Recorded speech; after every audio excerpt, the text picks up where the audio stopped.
আপোনালোকে যে দেখি আছে এইবিলাক পাৰ চৰাইৰ ঘৰ হয় আৰু পাৰ চৰাইকেইটা মই কেনেকৈ ৰাখিছোঁ চাওক আপোনালোকে দেখাবৰ কাৰণে মই ভিডিঅ'টো বনালোঁ।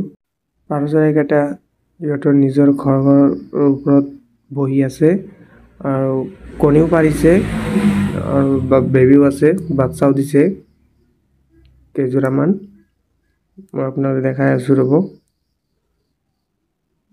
এই চাওক ইয়াতে আপোনাৰ এটা বেবী হৈছে, ইয়াতে এটা বেবী হৈছে আৰু এটা চাগে বেয়া হৈ গৈছে। ইয়াত চাওক এটা কণী পাৰিছে আৰু এটা কণী পাৰিব। এইটোত চাওক, এইটোত বেবীটো উঠিব আৰু একদিনমানত উঠি যাব। আৰু এইটো চাওক বেবী দুটা কেনেকুৱাকৈ বহি আছে, মাকে আধাৰ চাধাৰ খুৱাই কেনে বহি আছে। চাওক এইটোত তাৰ মা। যদি এনেকুৱা ভিডিঅ' ভাল লাগে তেনেহ'লে লাইক কৰিব, শ্বেয়াৰ কৰিব। Thank U.